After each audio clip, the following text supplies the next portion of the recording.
노프트 단성교회 주일 2부에 배우신 여러분들을 예수님의 이름으로 환영합니다. 우리를 향한 주님의 그 사랑을 기억하면서 그 신실하신 주님의 사랑을 찬양하기 원합니다. 우리가 주님 찬양할 때 함께 일어나서 찬양하셔도 되고요, 앉아서 찬양하셔도 됩니다. 가능하다면 주님 앞에 자리에서 일어나서 찬양하시면 더 하나님의 은혜가 충만할 줄로 믿습니다. 우리 다 함께 자리에서 일어나셔서 신실하신 주님의 사랑 함께 찬양하도록 하겠습니다.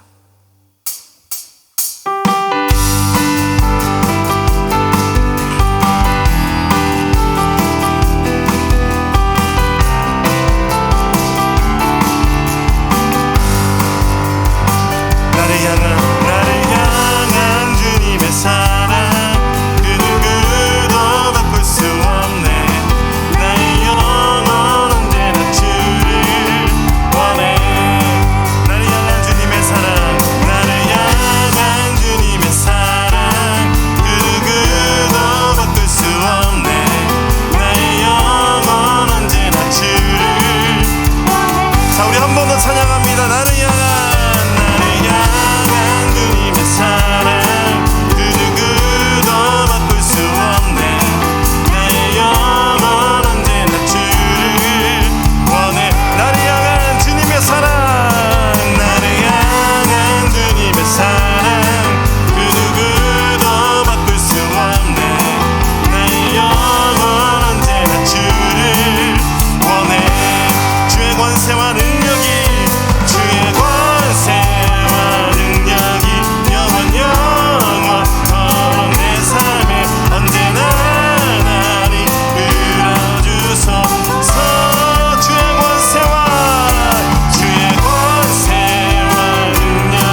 하심이 생명보다 나음으로 내 입술은 주 찬양. 생명 주께 있네 능력, 주께 있네 소망, 주께 있네 주 안에 생명. 생명 주님께 있습니다. 능력도 주님께, 소망도 주님께. 주 안에 생명다해, 생명다해 주 찬양하리. 힘을 다해 주 찬양하리. 내 생명 다해, 내 힘을 다해 모든 소망 주님께. 생명 주께 있네 능력도 주님께, 소망 주께 있네 주 안에 생명. 생명 주께 있네 능력, 주께 있네 소망, 주께 있네 주 안에 생명다해, 생명다해 주 찬양하리. 힘을 다해, 힘을 다해 주 찬양하리. 내 생명 다해, 내 힘을 다해 모든 소망 주님께. 힘차게 손뼉치며 생명 주께 있네 능력, 주께 있네 소망, 주께 있네 주 안에 있네 생명. 생명 주께 있네 능력, 주께 있네 소망, 주께 있네 주 안에 있네. 주 안에, 주 안에 있네, 주 안에 있네 주께. 할렐루야. 우리의 생명도, 우리의 소망도, 우리의 능력도 주님께 있습니다. 아멘, 아멘. 주님의 선하심과 인자하심이 영원하십니다. 할렐루야. 주님 찬양합니다.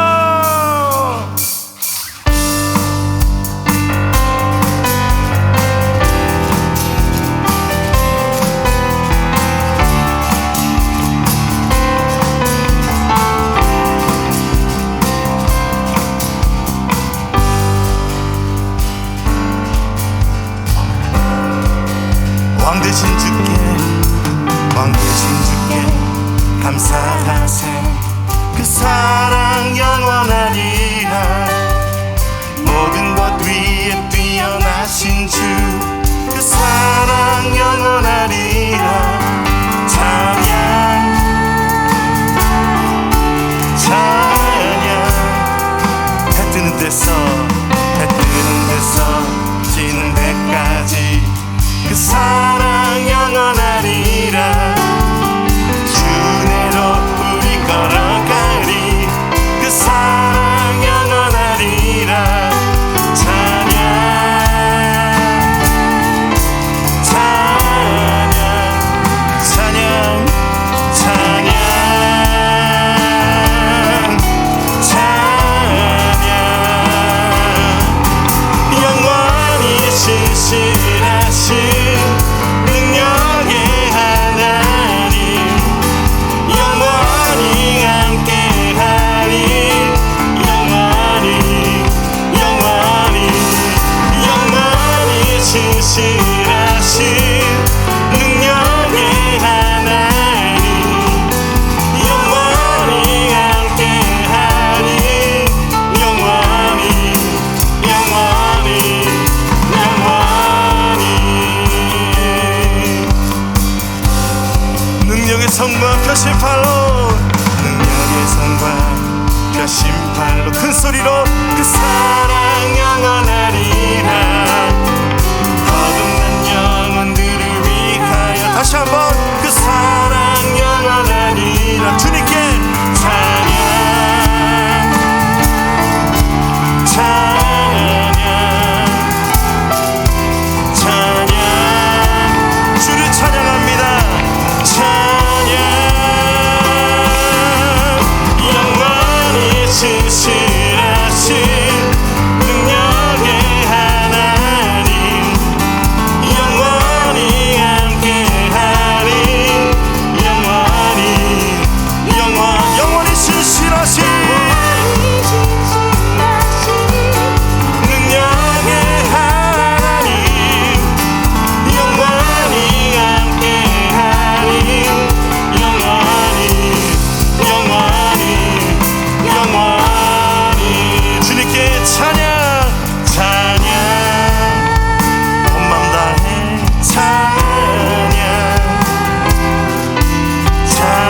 영원하시도다. 주의 인자하심이 영원하시도다. 선하시도다. 주의 인자하심이 영원하시도다. 할렐루야. 그렇습니다. 주님 찬양합니다. 영원히 신실하신 능력의 하나님, 영원히 함께하리. 영원히 주님께 고백합니다. 영원히 신실하신 능력의 하나님, 영원히 함께하리. 영원히 영원히 영원히.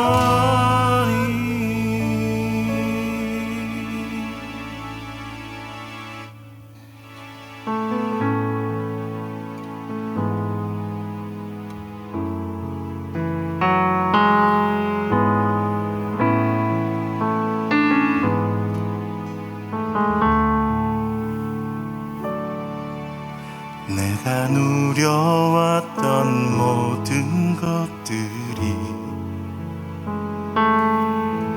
내가 지나왔던 모든 시간이, 내가 걸어왔던 모든 순간이 당연한 것 아니라 은혜였어. 아침 해가 뜨고 저녁에 노을, 봄의 꽃향기와 가을의 열매, 변하는 계절의 모든 순간이 당연한 것 아니라 은혜였어. 모든 것이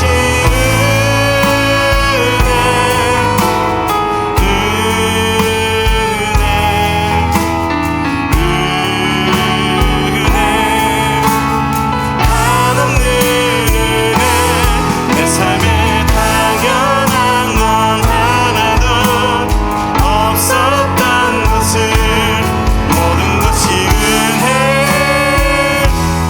은혜였어. 내가 이 땅에 태어나 사는 어린아이 시절과 지금까지 숨을 쉬며 꿈을 꾸는 삶, 당연한 것 아니라 은혜였어. 내가 하나님의 자녀로 살며, 내가 하나님의 자녀로 살며, 오늘 찬양하고 예배하는 삶, 복음을 전할 수 있는 축복이 당연한 것 아니라 은혜였어. 모든 것이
오직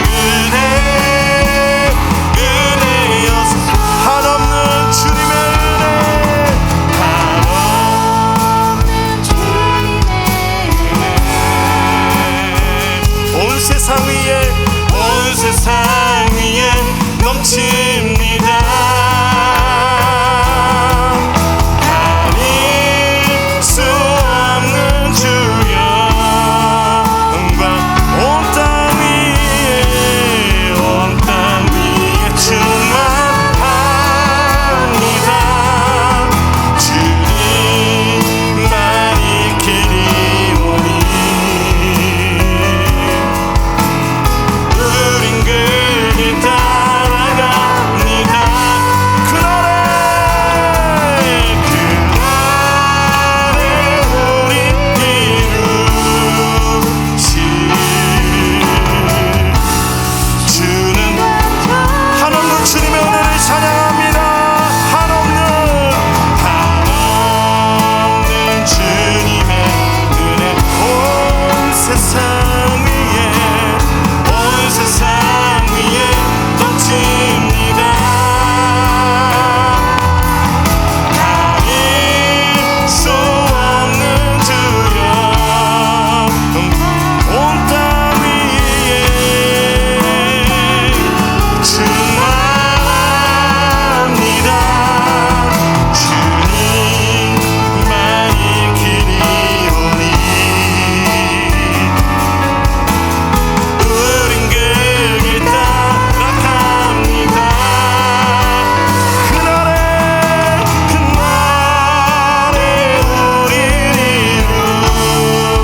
이루시 주는 완전한 이 한없는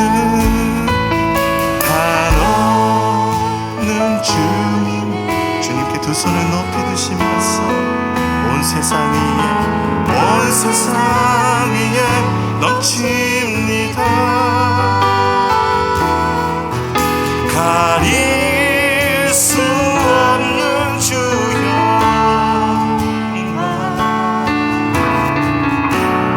온 땅 위에 충만합니다. 주님만이 길이 오니 우린 그 길 따라갑니다. 그날에 우릴 이루시 주는 완전합니다. 예, 주님 그렇습니다. 주님의 사랑은 끝이 없고 주님의 사랑은 완전합니다. 주님 그 하나님의 사랑으로 임재하여 주시니 감사합니다.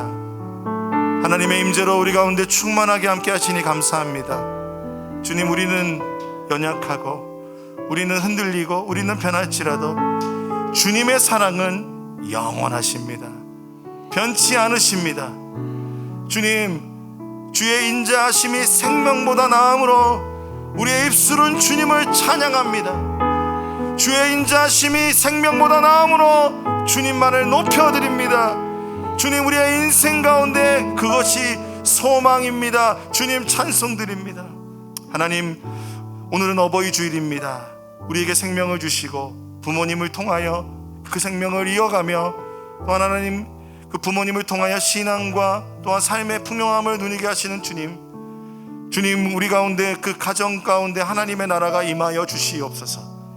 하나님 그러나 또한 우리 가운데 부모를 잃고 또 부모님이 없는 상황 가운데 있는 자가 있다면 주님 그 백성들 기억해 주셔서 하나님이 참된 부모가 되어 주시옵소서. 하나님이 그 마음을 위로하여 주시옵소서. 아버지 하나님 이 나라 이 민족이 온전히 하나님의 식과 법을 따라갈 수 있도록 도와주시옵소서. 하나님을 경외하며 살아갈 수 있도록 도와주시옵소서. 하나님 우리가 주님을 간절히 원합니다. 주님 우리 교회 교인들 가운데 질병으로 고통받는 자, 경제적 어려움으로 고통받는 자, 취업과 또한 이직과 또한 삶의 어떤 기다림의 시간 가운데 있는 모든 분들, 주님 그들의 삶을 어루만져 주시옵소서. 주님 일용할 양식을 주시고 내일의 양식을 주시고 우리가 주님께 간절히 기도할 때 응답해 주시옵소서. 그러나 주님, 우리 뜻대로 하지 마시고 주님 뜻대로 행하여 주시며 양식을 위하여 살지 아니하고 먼저 그 나라와 그 일을 구하는 자들이 되게 하여 주시옵소서. 예수님 이름으로 기도합니다. 아멘. 우리 자리에 앉으셔서 우리의 신앙의 고백을 주님께 드리겠습니다. 나는 전능하신 아버지 하나님, 천지의 창조주를 믿습니다. 나는 그의 유일하신 아들 우리 주 예수 그리스도를 믿습니다. 그는 성령으로 잉태되어 동정녀 마리아에게서 나시고 본디오 빌라도에게 고난을 받아 십자가에 못 박혀 죽으시고 장사된 지 사흘 만에 죽은 자 가운데서 다시 살아나셨으며 하늘에 오르시어 전능하신 아버지 하나님 우편에 앉아 계시다가 거기로부터 살아있는 자와 죽은 자를 심판하러 오십니다. 나는 성령을 믿으며 거룩한 공교회와 성도의 교제와 죄를 용서받는 것과 몸의 부활과 영생을 믿습니다. 아멘. 네.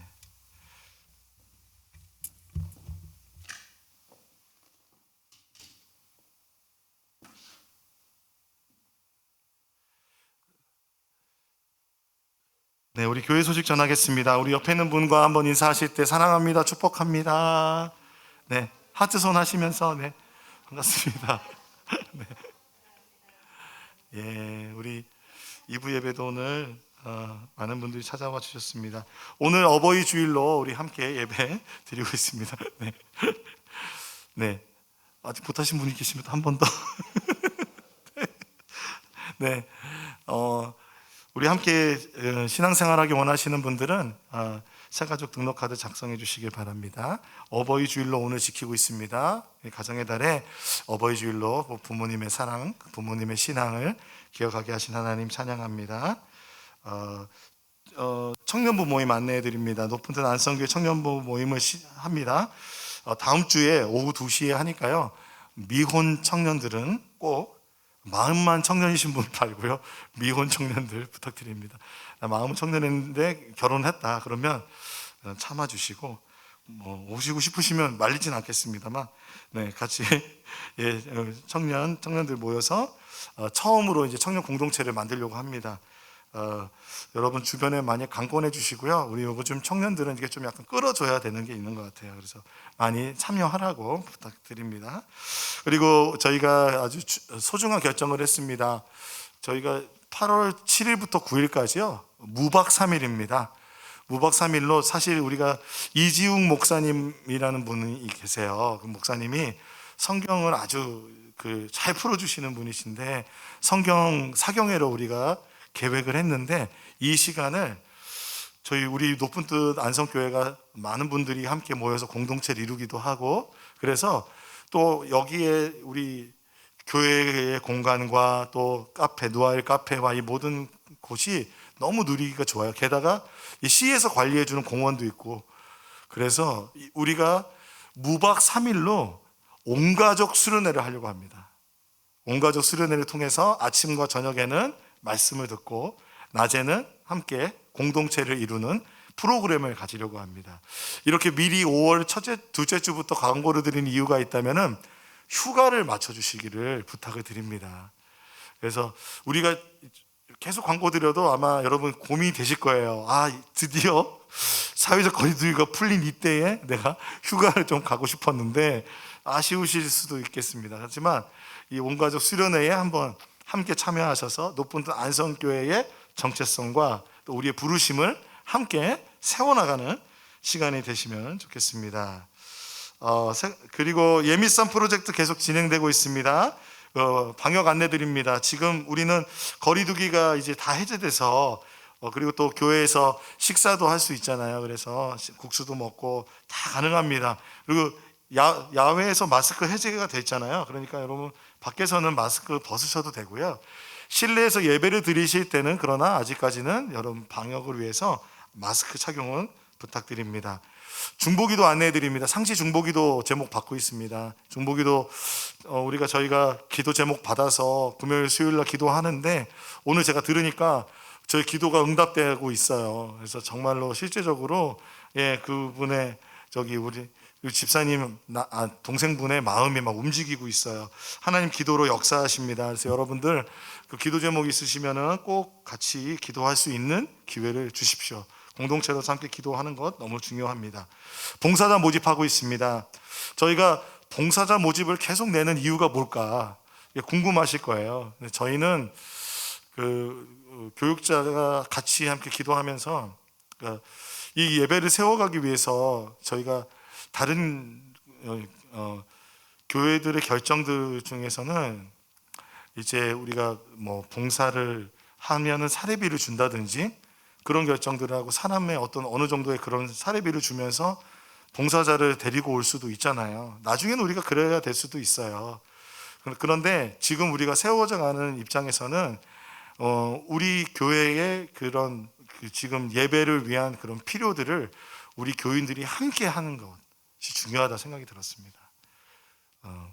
그래서 어떤 뭔가 하나라도 내가 할 수 있는 것, 뭐 음향, 영상, 조명은 뭐 껐다 켜기만 하면 되는 거고, 그리고 찬양팀으로 뭐 드럼, 베이스, 일렉 뭐 다 계시죠. 일렉이 지금 비어 있습니다. 일렉이 비어 있고, 그리고 어쿠스틱 치실 수 있는 분도 환영합니다.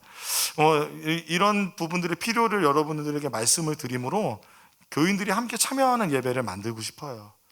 그래서 서비스 받는 예배가 아니라 내가 함께 참여하는 예배, 그거 한 끗 차이인데요. 종이 한 장 차이인데 많은 차이가 나거든요. 그래서 봉사자 모집을 계속하고 있습니다. 여러분 많은 참여 부탁드립니다. 나머지 광고는 주보를 참조해 주시고요. 오늘 하나님 우리에게 주시는 하나님의 말씀 함께 봉독하도록 하겠습니다. 오늘 하나님께서 우리에게 주시는 말씀은 민수기 26장 59절, 그리고 히브리서 11장 23절에서 26절의 말씀입니다. 이 하나님의 말씀을 제가 봉독해 드리겠습니다. 아브라함의 아내의 이름은 요게벳인데 그는 레위가 이집트에서 얻은 딸이다. 요게벳은 아므람에게서 아론과 모세와 그 누이 미리암을 낳았다. 히브리서입니다. 모세가 태어났을 때의 믿음으로 그 부모는 석 달 동안 아기를 숨겨두었습니다. 그들은 아기가 잘생긴 것을 보았기 때문입니다. 그들은 왕의 명령을 두려워하지 않았습니다. 믿음으로 모세는 어른이 되었을 때에 바로 왕의 공주의 아들이라 불리기를 거절하였습니다. 오히려 그는 잠시 죄의 향락을 누리는 것보다 하나님의 백성과 함께 학대받는 길을 택하였습니다. 같이 읽겠습니다. 모세는 그리스도를 위하여 받는 모욕을 이집트의 재물보다 더 값진 것으로 여겼습니다. 그는 장차 받을 상을 내다보고 있었던 것입니다. 아멘.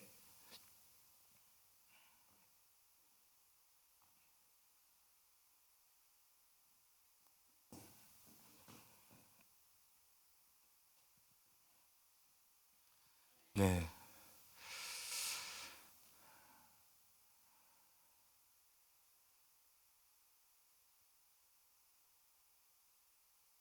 우리 2부 예배 때 이렇게 저 강대상 치우고 예배 드리니까 어떠세요? 좋으세요? 별 관심이 없으신가 봐요. 있어도 좋고 없어도 좋고. 네. 2부 예배는 좀 약간 이런 분위기로 좀 예배를 드릴까 생각을 하고 있습니다.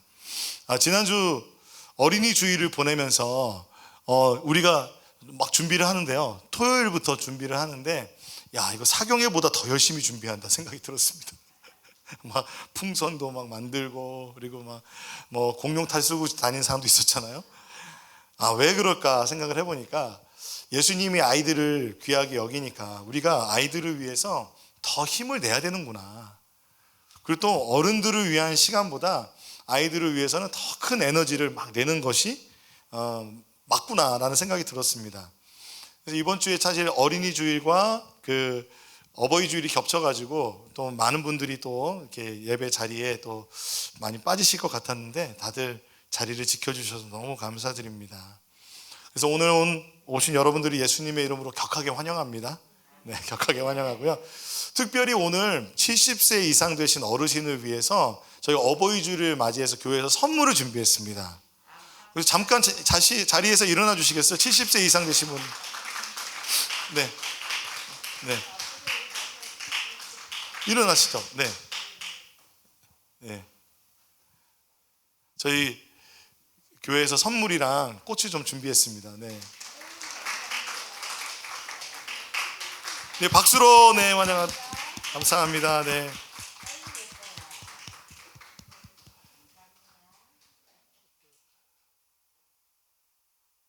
네. 아, 네, 우리 감사합니다. 네.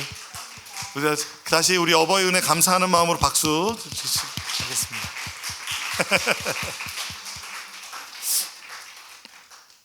네. 설교 시작하겠습니다. 마음에 드시나요? 네. 네. 요즘 이제 한국 사회에서 가장 큰 사회적 문제가 있다면은 아마 세대 간의 갈등인 것입니다. 이 세대라고 하는 것은 어떤 생애 주기에서 같은 역사적 사건을 겪어서 그래서 정서적으로 또는 이념적으로 성향적으로 동질감을 느끼는 그런 어떤 연령대를 세대라고 합니다. 한국에서는 지난 한 100여 년간 많은 일들이 일어났습니다. 일제강점기도 겪었고요. 6.25라고 하는 동족상잔의 비극의 전쟁도 겪었습니다. 또 그 민주화 시간을 보내면서 그 많은 그런 사건들을 겪었고요. 또한 20세기 말에는 중반부터 말까지 산업화로 급격한 성장을 이룬 것이 바로 급격한 경제 성장을 이룬 것이 대한민국입니다. 그래서 한국은 그 수많은 사건들을 그 100년도 안 되는 시간 동안에 다 겪었어요. 그렇기 때문에 한국은 세대의 차이를 넘어서 세대의 충돌이 일어나고 있는 것 아닌가라고 생각이 듭니다. 우리가 가족들 사이에서도 정치적인 이야기나 종교적 이야기가 나오면 갈등이 일어나고 일치되지 못하는 경우가 많이 있습니다. 그렇기 때문에 이번에 그러한 사회적 현상이 대통령 선거에서 그 결과가 그렇게 분명하게 나타났다고 합니다. 그래서 40, 50, 40대, 50대 표하고 60대, 70대 표가 급격하게 이렇게 갈렸습니다. 후보가 갈렸고 20대 여성과 남성의 선택이 분명하게 갈렸습니다. 여러분 기억하시겠지만 아주 근소한 차이로 대통령이 당선이 됐습니다. 그러니까 이런 상황을 보면서 우리가 부모 세대와 자녀 세대가 또는 남녀가 어떤 차이를 보이고 있다. 사회적인 문제 안에서 그런 차이를 보이고 있다고 볼 수가 있습니다. 그러므로 한국의 어떤 이러한 분열의 문제는 사회적인 문제뿐만 아니라 가정 안에서도 이런 전반적인 분열의 문제가 일어나고 있지 않을까. 무엇보다 가정이라고 하는 중요한 하나님의 그 가치를 넘어서서 세대 차이라는 하는 것과 어떤 이념적 갈등과 그런 모든 것이 한국 사회 안에서 지금 이 분열이라고 하는 문제로 우리가 다가오고 있지 않는가, 그 사실을 직면해야 된다라는 생각이 들었습니다. 여러분, 가정이 중요합니까? 아니면 어떤 우리가 세대적으로 겪었던 그런 이념과 가치가 더 중요합니까? 우리 한번 생각해 보시기 바랍니다. 제가 한 책에서 보니까 2021년에 11월 18일에 미국의 여론조사 기관인 퓨 리서치라는 곳에서 세계에서 가장 경제가 발전한 17개 나라를 뽑아가지고요 19,000명의 사람들에게 개방적인 질문을 드렸습니다. 열려있는 질문이죠. 뭐라고 했냐면 여러분의 인생을 의미 있게 하는 것은 무엇입니까? 라고 물었습니다. 즉 그 경제가 발전한 그 나라 사람들에게 삶에서 가장 비중을 두거나 가장 만족을 얻게 되는 근원이 무엇이냐라고 물은 것입니다. 이 질문에 17개 나라 중에서 14개 나라가 똑같은 대답이 1위였습니다. 그 1위는 뭐였냐면은 가족이었습니다. 가족. 부모와 형제, 자매, 자녀, 손자, 손녀와 함께 시간을 보내는 것을 가장 만족스러운 경험으로 여겼습니다. 그런데 오직 세 나라만이 다른 대답을 했는데 대만과 스페인과 우리나라였습니다. 대만은 중국의 위협을 받고 있기 때문에 그들은 중요한 가장 1순위가 사회라고 대답을 했다고 합니다. 그리고 그 코로나로 인해서 큰 어려움을 겪었던 나라인 스페인은 건강이라는 것이 가장 중요하다라고 대답했다고 합니다. 그렇다면 여러분, 대한민국은 무엇이 가장 중요하다고 이야기했을까요? 무엇이 가장 중요하다고 대답했을까요? 안타깝게도 물질적 풍요라는 대답이 1위였다고 합니다. 물질적인 풍요가 인생을 의미 있게 해준다라는 대답을 1위로 했다는 것입니다. 두 번째는 그 다음에 건강이고 세 번째가 가족입니다. 이 결과를 볼 때 물질적인 풍요의 문제와 가정의 문제가 건강의 문제로 가족이 뒤로 물러날 수 있다는 겁니다. 한국 사람들은 이런 대답을 보면서 물질적인 풍요나 건강이 가족이라는 그 가치보다 더 중요한 사회가 된 것 같아 마음이 무거웠습니다. 우리나라는 그 역사상 가장 짧은 시간 안에 또한 산업화를 이루어내었습니다. 그렇기 때문에 어떤 분이 이런 얘기를 하시더라고요. 부모님의 세대와 그 다음 세대, 자녀 세대 간의 그 세대의 갈등이, 그 세대의 차이가 다른 나라에서는 문화로 볼 때 손자와 고조 할아버지 정도의 문화의 차이라고 합니다. 그러므로 생각의 차이와 그 세대의 차이가 굉장히 큰 거죠. 따라서 우리가 직면하고 있는 이 세대의 차이, 우리나라의 그 역사적인 그 정황 속에서 우리가 겪고 있는 세대 충돌은 우리가 참 풀어내기가 쉽지 않은 것 같습니다. 이런 상황 속에서 우리는 오늘도 어버이 주일을 맞이하고 있습니다. 어버이 주일을 맞이한 우리가 하나님께서는 그렇다면 부모님에 대하여 어떻게 말씀하셨는지 우리가 살펴보려고 합니다. 성경에서 먼저 출애굽기에 하나님께서는 이스라엘 민족과 언약을 맺으십니다. 언약을 맺으실 때 10계명을 주시죠. 10개의 계명을 주시면서 돌판 2개 쓰시죠. 그때 하나의 계명은 하나님에 대한 계명이고 또 하나의 부분은 사람과 사람 사이의 관계입니다. 그러니까 하나님과의 그 계명을 지나서 바로 첫 번째 계명이 뭐냐면 부모 공경에 대한 계명이었습니다. 우리 출애굽기 20장 12절 말씀 같이 한번 읽어보겠습니다. 시작. 너희 부모를 공경하여라. 그래야 너희는 주 너희 하나님이 너희에게 준 땅에서 오래도록 살 것이다. 이것이 구약 성경에서 하나님께서 우리에게 주셨던 말씀입니다. 이와 같은 부모 공경에 대한 강조는 초대교회의 사도 바울에 의해서도 강조가 됩니다. 에베소서 말씀 같이 읽어보겠습니다. 시작. 자녀되니 여러분 주 안에서 여러분의 부모에게 순종하십시오. 이것이 옳은 일입니다. 내 부모를 공경하라고 하신 계명은 약속이 딸려있는 첫째 계명입니다.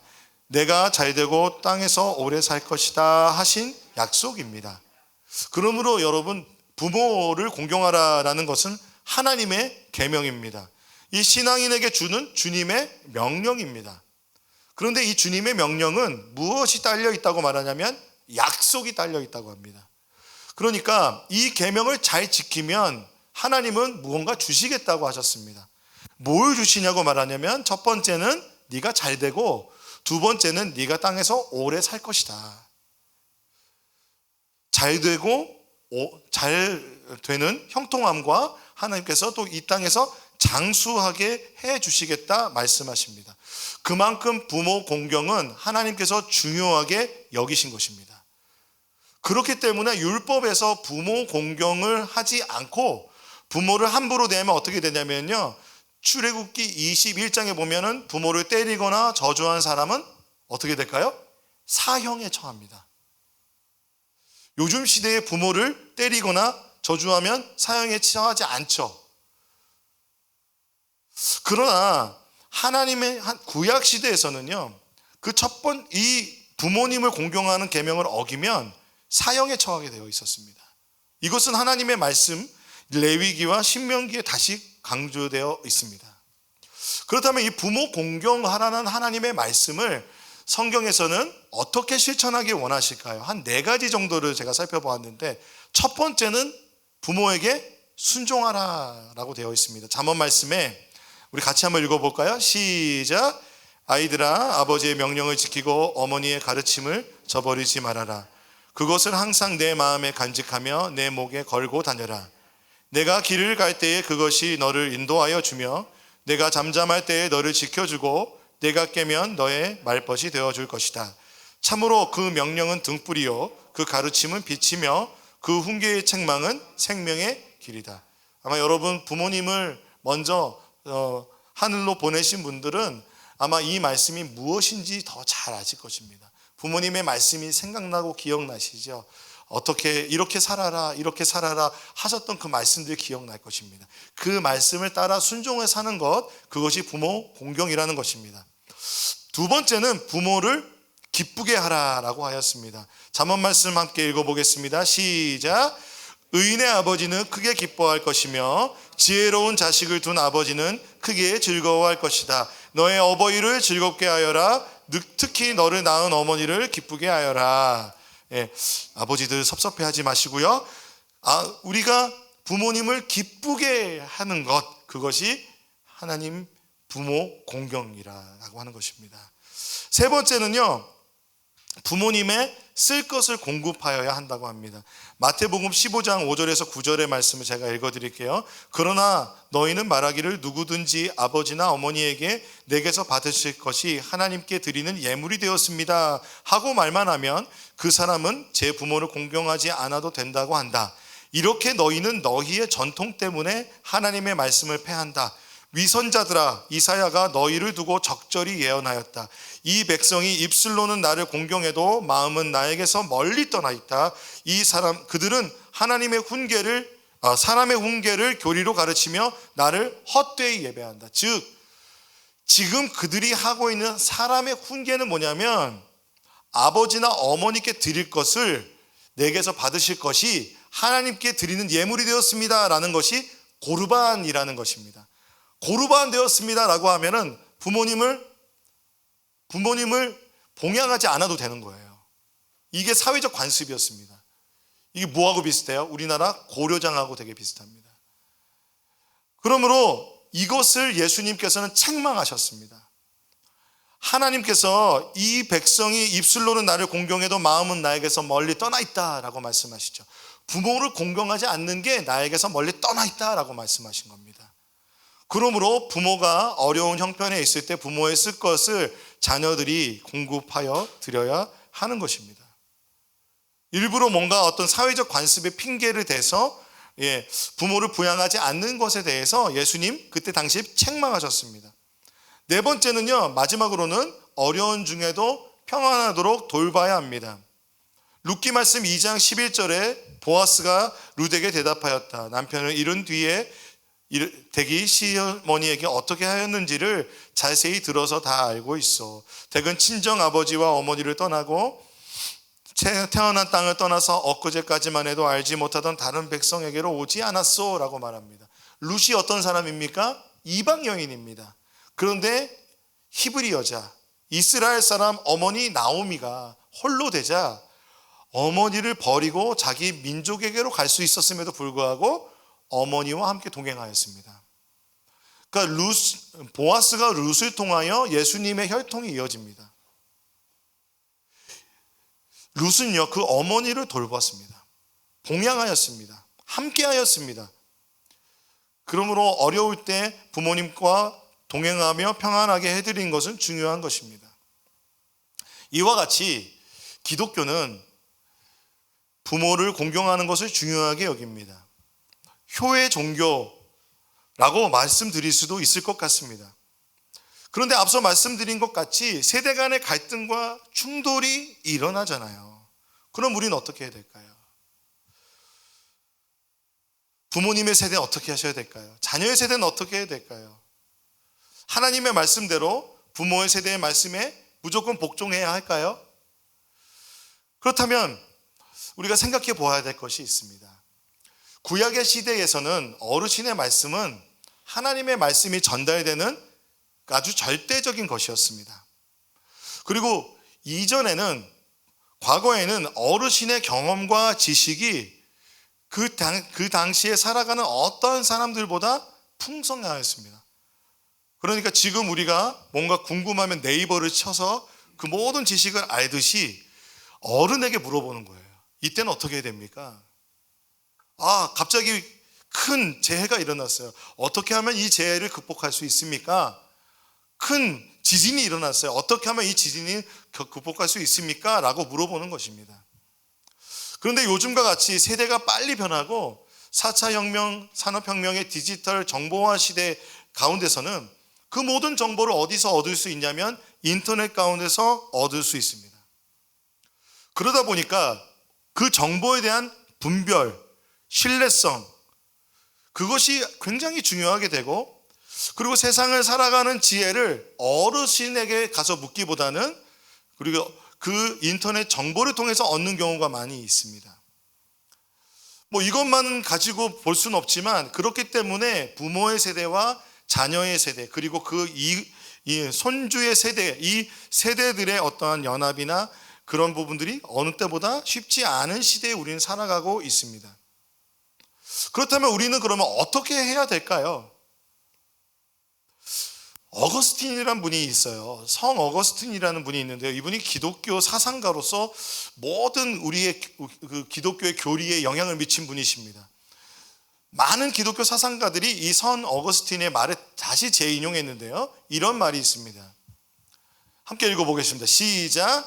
본질에는 일치를, 비본질에는 관용을, 모든 일에는 사랑을. 본질에는요, 일치를, 본질적인 것, 그것에는 하나 되도록 노력해야 되는 것입니다.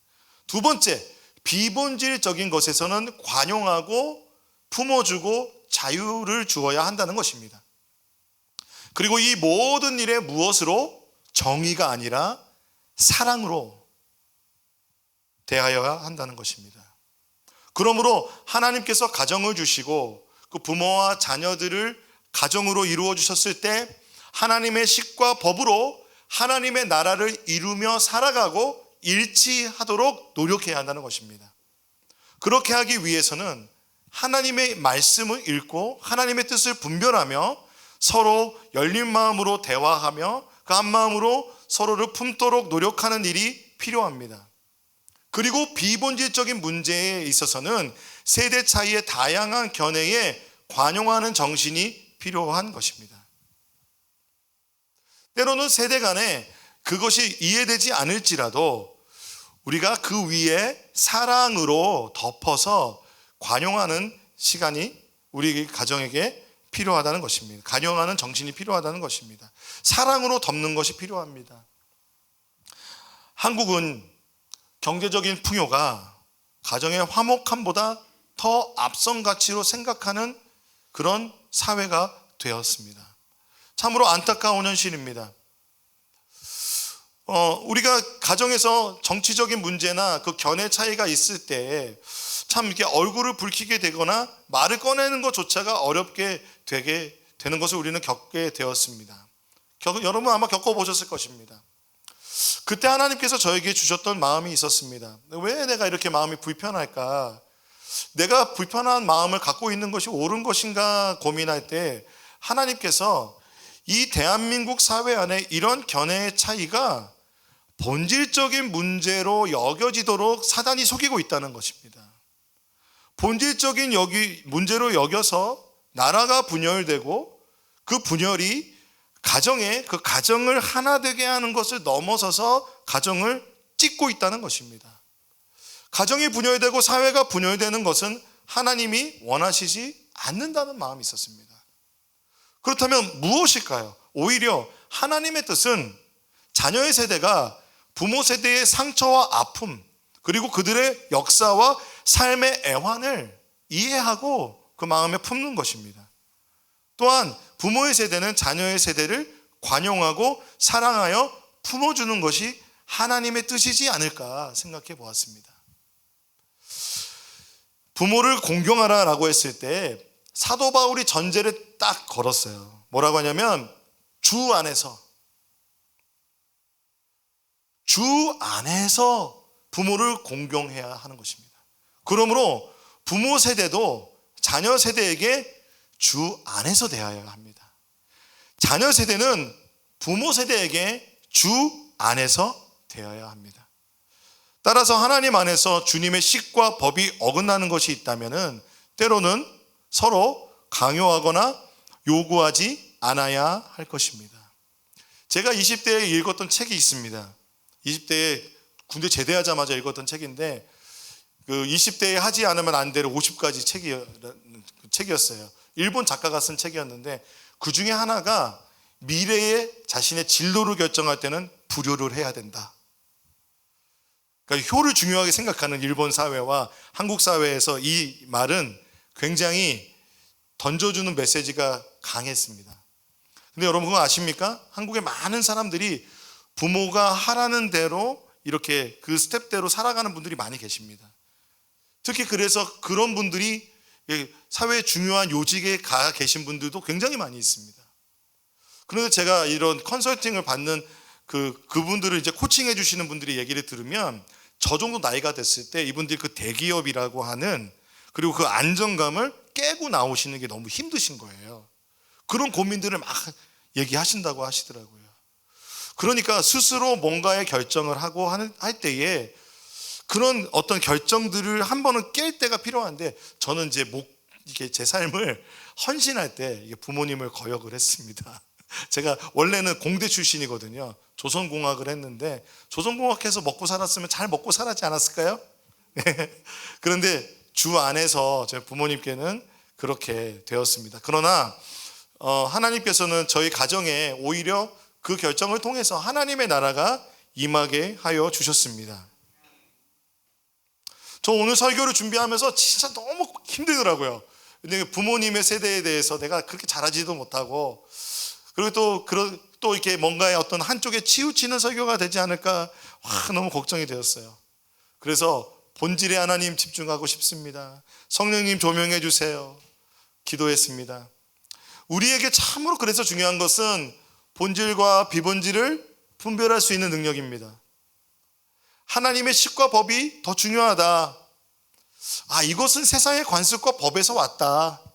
이것은 비본질이다라는 것을 구분 지을 수 있는 지혜와 용기가 필요하다는 것입니다. 그리고 그 모든 일에 우리는 정의가 아니라 하나님의 사랑으로 가정 안에 대하여야 합니다. 그래서 제가 막 고민하면서 하나님 어떤 부모님, 성경에 있는 부모님 한 분을 소개시켜주고 싶은 거예요. 누구를 소개할까요? 생각했더니 그 모세의 엄마가 생각이 났어요. 모세의 어머니가 이 모세를 낳을 때 그 시대가 어땠냐면요. 이집트의 왕이 일어났는데 그 왕이요.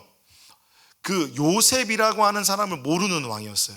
그러니까 요셉은 이스라엘 민족이잖아요. 그리고 이집트에 가장 큰 어려운 흉년이 왔을 때 이집트를 건져낸 사람이에요. 그러니까 어떻게 했어요?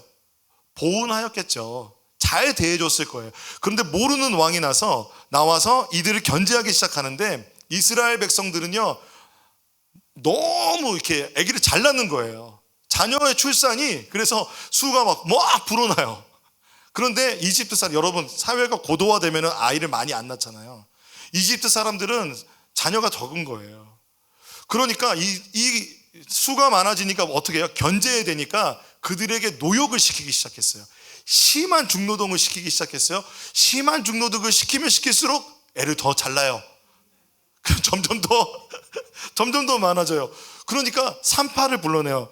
그 사람 이름이 시브라와 부아라는 두 명의 산파가 있는데 불러가지고 왕이 남자애가 나오면 죽이고 여자애가 나오면 살려 이렇게 얘기를 한 거예요. 그런데 이 두 산파가 하나님이 너무 두렵고 경외감이 있는 거예요. 하나님이 두려운 걸 아는 거예요.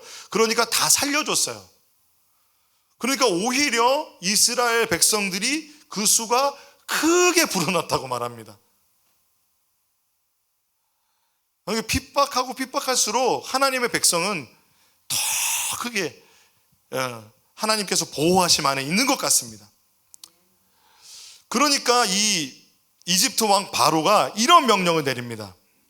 딱 모든 나라에 갓 태어난 히브리 남자아이는 모두 광물에 던지고 여자아이들만 살려두어라. 연기력 괜찮았습니까? 바로 이때 태어난 사람이 모세예요. 모세는 이때 구원을 받아서 이스라엘 민족을 출애굽시키고 그 출애굽시킨 하나님의 사람, 그 탁월한 지도자로 성장하게 되었습니다. 그런데 그를 살리고 키워낸 사람이 누구냐면 바로 그의 어머니 요게벳이었습니다. 출애굽기 2장 1절과 10절에는 이 내용이 잘 담겨져 있는데요, 오늘 저는 민수기 말씀을 인용했어요. 모세 그 출애굽기에는 부모님의 이름이 나오지 않아요. 그런데 이후에 민수기에 나오는데 모세는요 레위 지파 사람인데 특별히 부모님이 둘 다 레위 지파 사람이에요. 레위 지파는 나중에 어떤 가문이 되죠? 제사장 가문이 됩니다. 대제사장 가문이 됩니다. 하나님을 찬양하고 예배하고 하나님을 높여드리는 그 제사장 가문이 됩니다. 자, 근데 민수기에 어떻게 기록이 되었냐면 아므람의 아내 이름은 요게벳인데 그는 레위가 이집트에서 얻은 딸이다.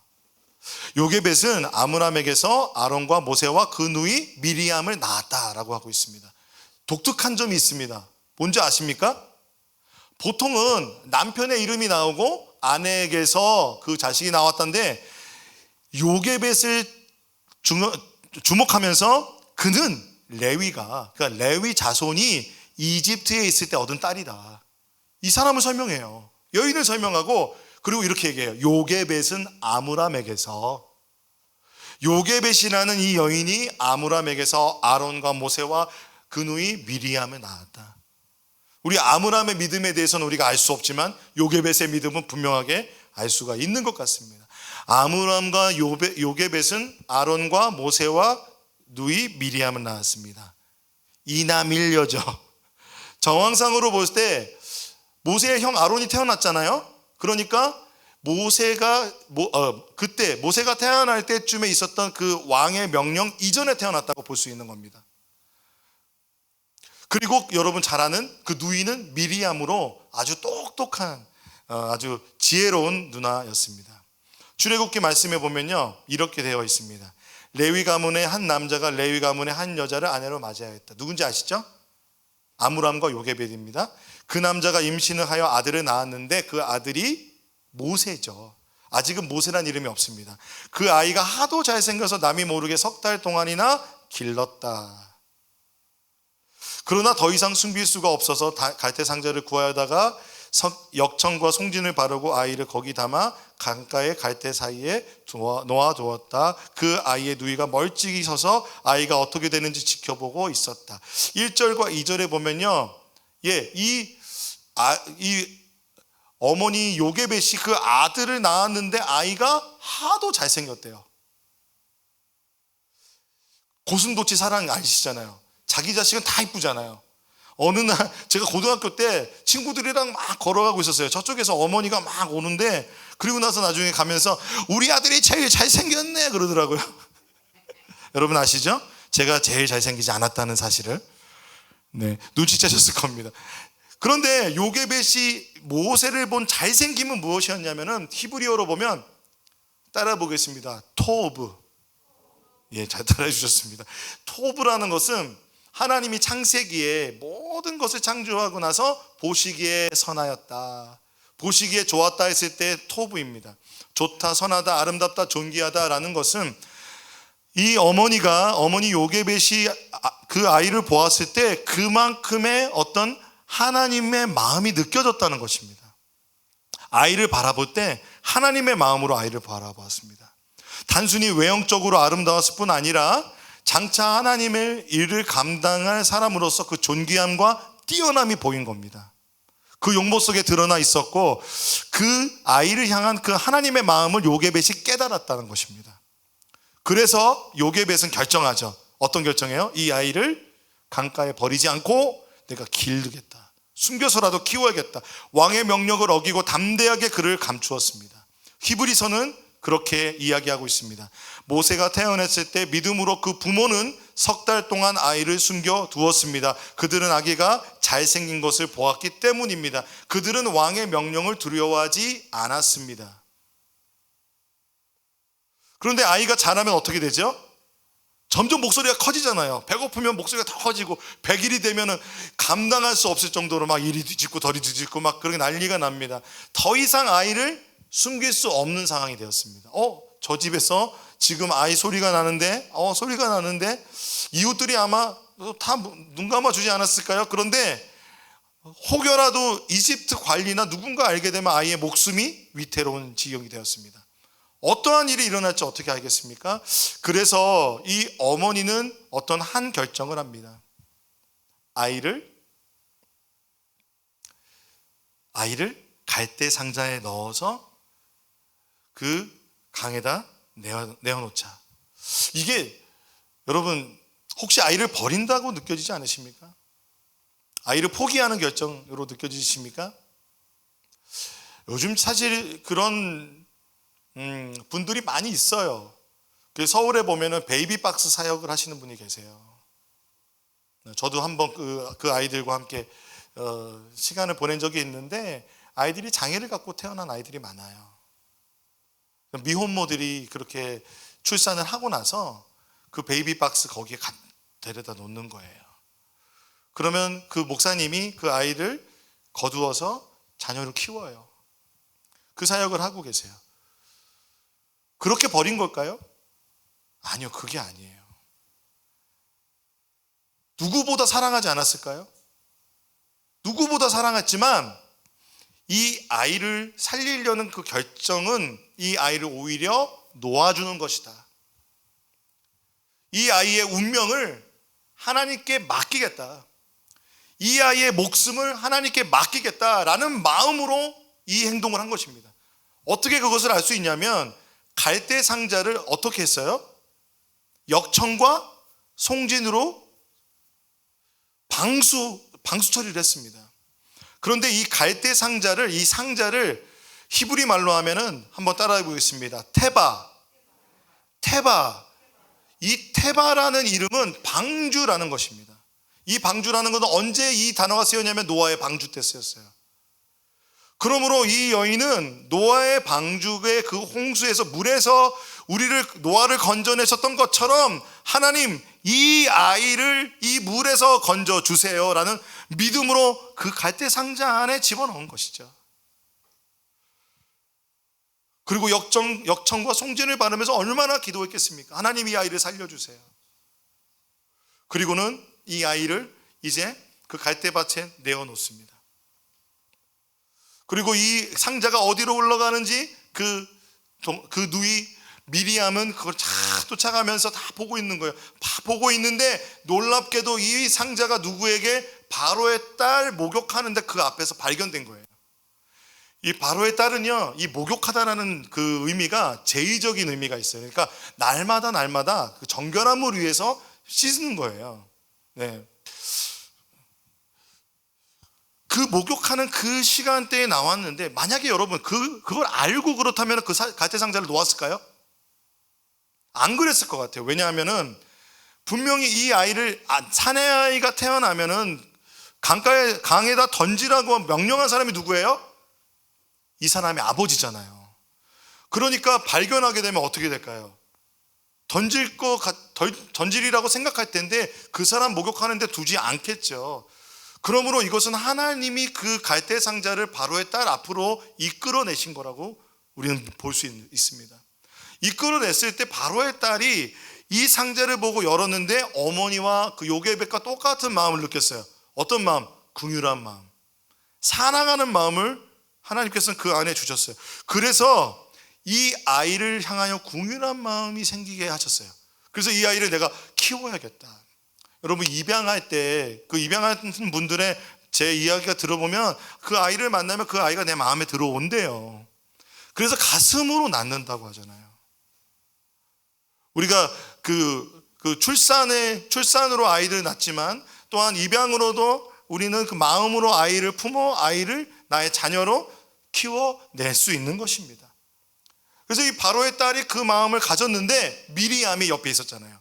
미리암이 얼마나 지혜로운지, 저기 공주님 제가 아는 정말 유모가 있는데 지금 방금 출산해서 지금 너무 지금 아이가 너무 필요하다고, 그래서 내가 정말 좋은 사람이라고 소개해 드릴까요? 그랬더니 바로의 딸이 히브리 아이니까 히브리 여인에게서 그럼 좀 유모를 삼아서 키우자라는 결정을 합니다.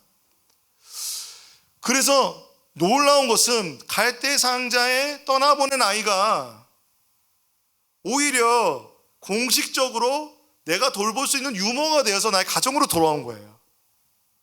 이것이 하나님의 방법인 것입니다. 내어주지만, 아이들을 포기하는 결정을 하지만 하나님은 다시 하나님의 방법으로 다시 나의 품으로 오게 하십니다.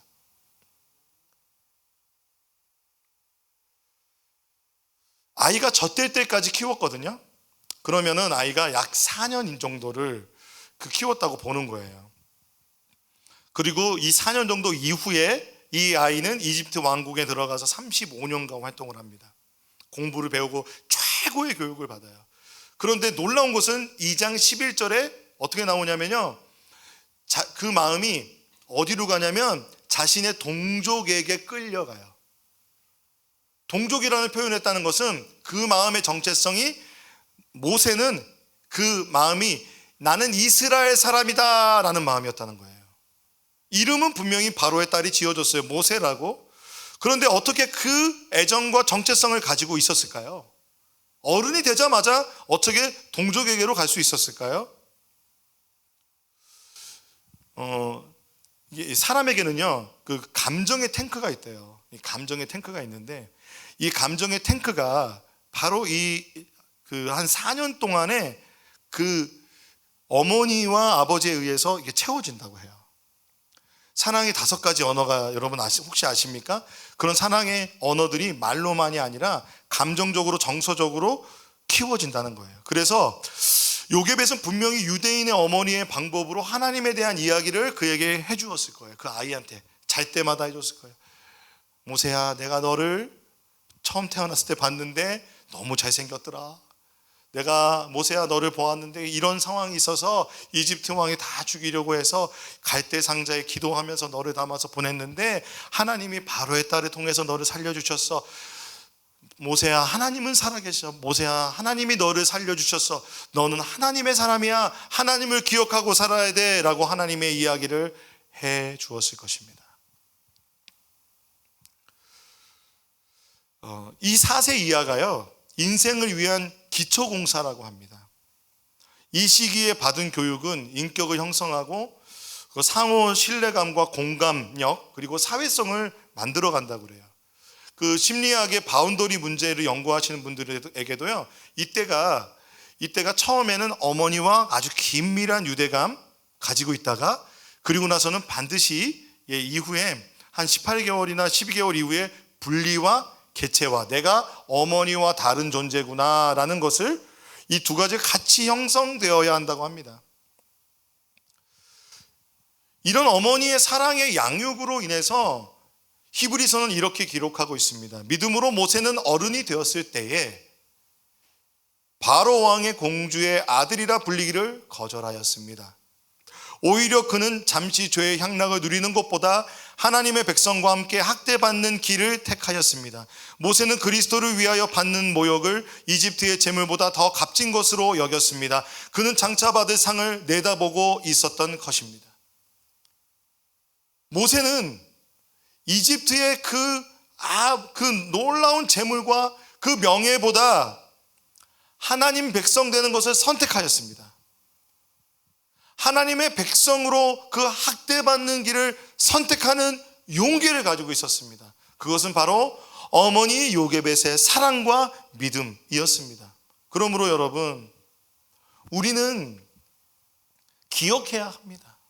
우리 대한민국이 우리 기독교가 이렇게까지 성장할 때 어머니의 기도, 아버지의 기도가 있었다는 것을 기억해야 합니다. 뿐만 아니라 우리는 자녀 세대로서 앞으로 우리 자녀들에게 사랑과 믿음으로 양육하는 결정을 해야 하는 것입니다.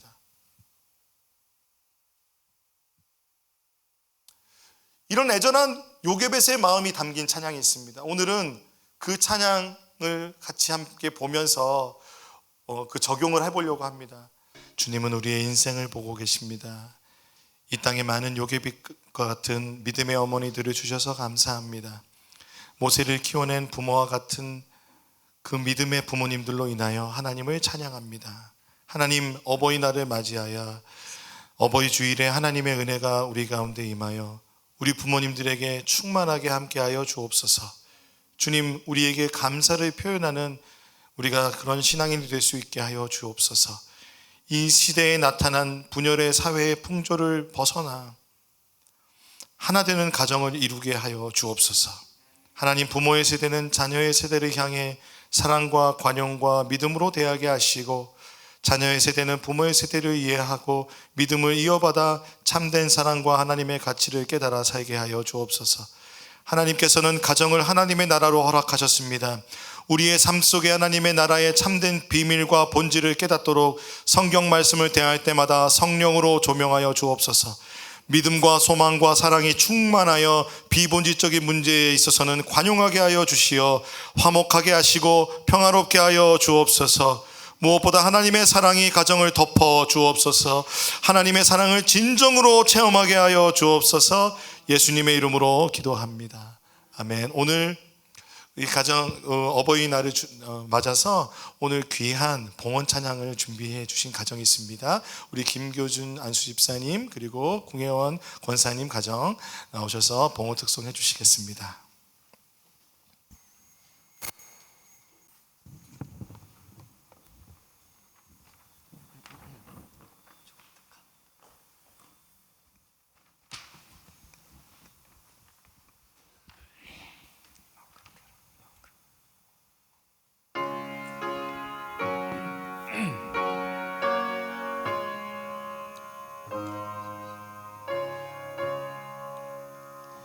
내 평생에 가는 길 순탄하여 늘 잔잔한 강 같든지 큰 풍파로 무섭고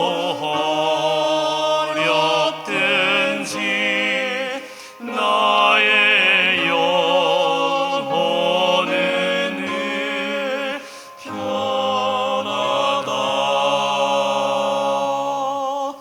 내 영혼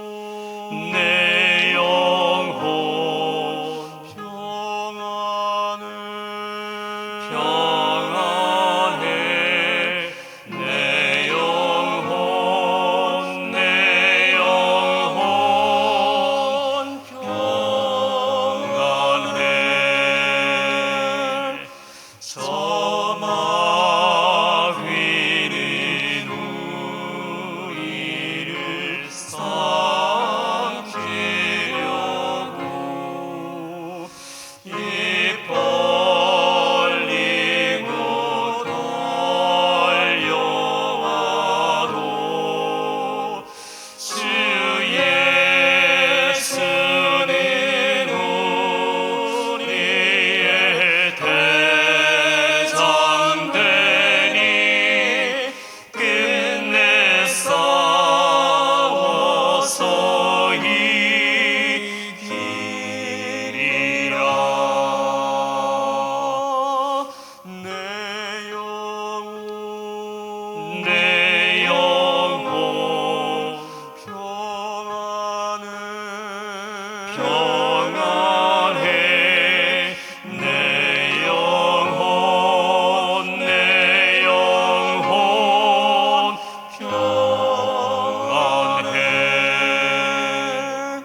평안해 내 영혼 내 영혼 평안해.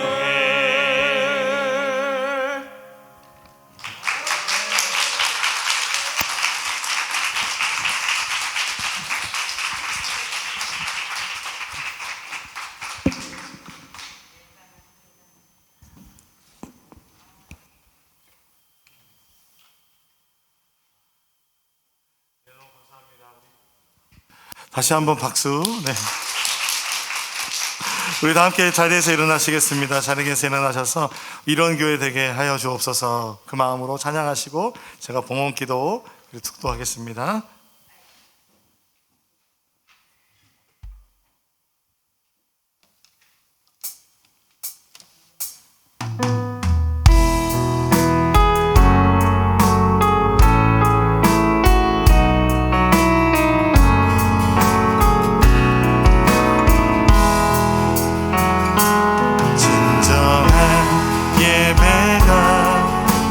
숨쉬는 교회 주님이 주인 되시는 교회 믿음의 기도가 쌓이는 교회 최고의 찬양을 드리는 교회 말씀이 살아 움직이는 교회 성도의 사랑이 넘치는 교회 섬김과 헌신이 기쁨이 되어 열매 맺는 아름다운 교회 주님의 마음 담아서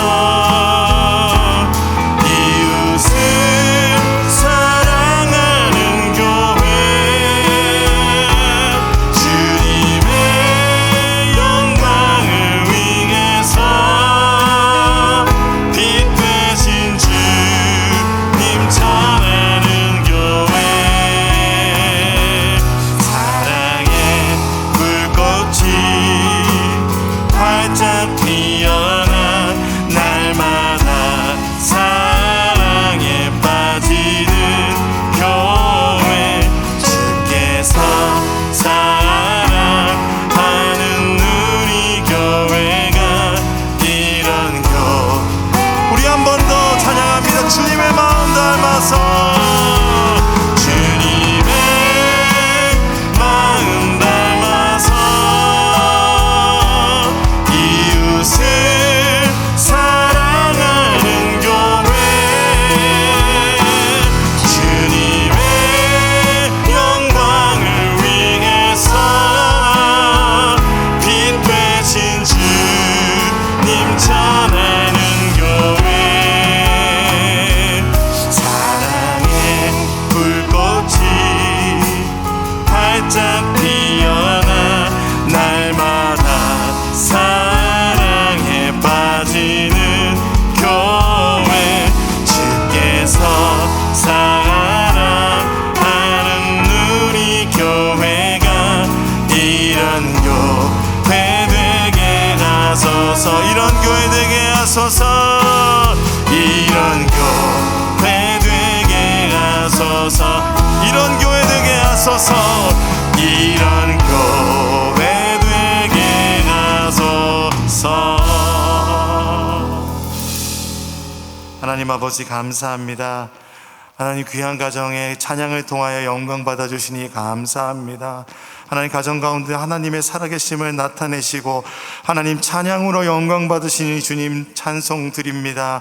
아버지 그 가정을 통하여 하나님 우리 김교준 그 궁혜원 권사님 그 가정 가운데 우리 재원 그리고 주원 기억해 주셔서 하나님을 찬양하며 하나님을 높여드리며 하나님의 영광을 드러내는 가정 되게 하여 주시옵소서. 하나님 아버지, 우리가 주님께 주님을 사랑하는 마음으로 예물을 드렸습니다. 주님, 우리가 넉넉하여 드린 것 아닌 것 주님 아시지요. 주님, 그러나 주님께서 우리의 공급자 되심을 믿음으로 고백하며 주께 예물을 드리오니 주님, 우리의 공급자가 되어 주시옵소서.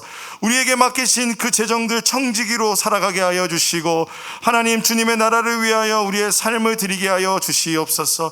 드려진 모든 재정이 하나님의 나라, 하나님 그 희년 정신을 실천하는 데 사용되게 하여 주시옵소서. 이제는 우리 주 예수 그리스도의 은혜와 하나님 아버지의 무한하신 사랑하심과 성령님의 감화 감동 교통하심이 오늘 요게벳의 사랑과 믿음을 본받아 부모 세대와 자녀 세대 모두에게 하나님의 나라와 하나님의 평화가 하나님의 사랑이 넘쳐나기를 소원하는 높은 뜻 안성교회 모든 성도와 사랑하는 높은 뜻 푸른 교회 위에 이제로부터 영원토록 함께 하시기를 간절히 축원하옵나이다. 아멘.